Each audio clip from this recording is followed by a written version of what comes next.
Tonight, we're witnessing a political shift that could change the course of the next election. And it's coming from a group that once seemed firmly in Donald Trump's corner. The latest polls are in, and they reveal something few would have predicted just a year ago. A majority of young men now disapprove of President Trump's job performance. What's driving this dramatic reversal, and what does it mean for the future of American politics?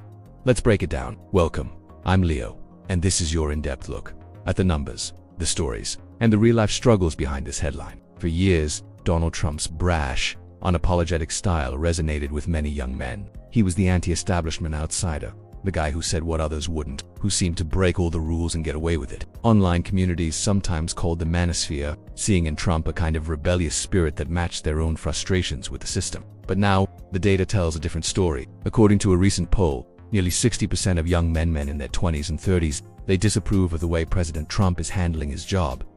Only about a third still approve, and here's the part that really stands out. 40% of young men say they're worse off now than before Trump took office. That's not just a number. That's millions of young Americans looking at their paychecks, their job prospects, and their futures and feeling left behind.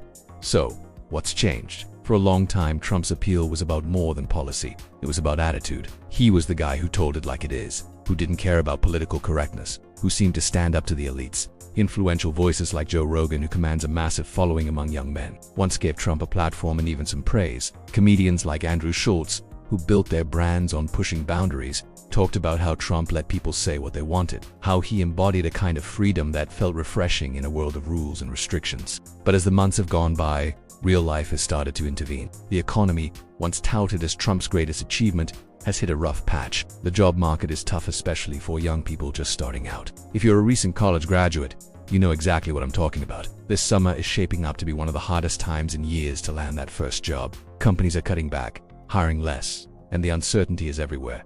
And here's where the story gets personal. For many young men, the appeal of a president who tells it like it is fades fast when the rent is due, when student loans are piling up, and when job offers are nowhere to be found. Suddenly, being able to say whatever you want on social media doesn't pay the bills. Suddenly the stakes are real. The freedom to speak your mind is important, but it doesn't put food on the table or gas in the car. If you're re-watching this and you're feeling that pressure, if you're re-worried about your future, your job, your place in this economy, you're not alone. This is a moment for all of us to pay attention, to demand more from our leaders, and to make our voices heard. If you want change, it starts with you. Register to vote. Get involved in your community. Don't let anyone tell you your voice doesn't matter, because right now it matters more than ever. Take a moment, right now, to check your voter registration status. Share this video with your friends. Start a conversation. The future is in your hands. Let's dig a little deeper. The shift we're seeing isn't just about economics. It's about trust.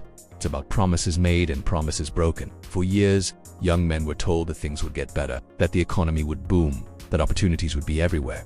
But for many, that promise feels empty. The reality is a job market that's more competitive than ever, wages that haven't kept up, and a sense that the American dream is slipping further out of reach. And it's not just the numbers, it's the stories. We've heard from young men across the country, guys who once believed in Trump's message, who felt seen and heard for the first time. Now, they're asking tough questions. Why hasn't the economy delivered?